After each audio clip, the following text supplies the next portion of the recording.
So let's go and make some changes to this process method. The first thing I'm going to do is just comment out these lines.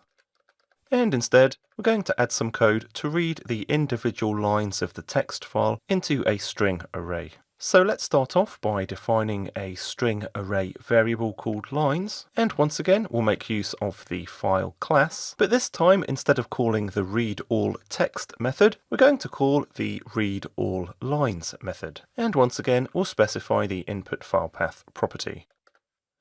Now that we have each of the lines of the input file in a separate string array element, we can selectively process the lines. So for example, if we just wanted to modify the second line in the file, we could convert the second element in the array to uppercase. This code assumes that there are at least 2 lines in the input file. Now we can output all of the elements in this string array to a new file. To do this, we use the writeAllLines method on the file class, and once again, async versions of these methods are available. We need to specify the output file path, and as the second parameter instead of a string, this time we need to provide a string array.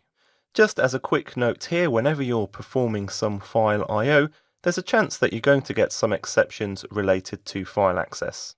So you may want to make use of try-catch blocks, such as catching I/O exceptions, and for example, performing some logging or retrying the operation. And if you can't correct the I/O exception, just rethrow the exception. So for example here, we could just output the exception to the console window. In the demos in this course, we're not going to be adding extensive error handling code. If you want a deep dive into error handling and exceptions, be sure to check out my Pluralsight course, Error Handling in C#10. Let's just build this to make sure we haven't introduced any errors, and the build succeeds, and once again we'll go and run the application. This time we'll go and copy data2.txt and paste it into the input directory, and we'll wait for that to be processed. That's the processing complete, so we'll come to the completed directory, and once again we'll open this up in Notepad++. And notice this time, rather than the entire file being converted to uppercase, only the second line has been converted.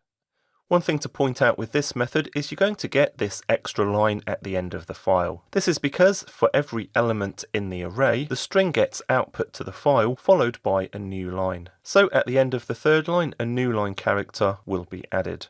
If we compare this processed file to the data2.txt input file, notice that the original input file only has 3 lines, whereas the completed processed file has 4 lines. There's actually no content on this line, it's just telling us that at the end of line 3 we've got a new line. As well as reading the entire contents of text files into memory, we can also read the entire contents of binary files into memory. We'll take a look at that later in this module. When we're working with these text methods, we can also specify text encodings. Let's look at this next.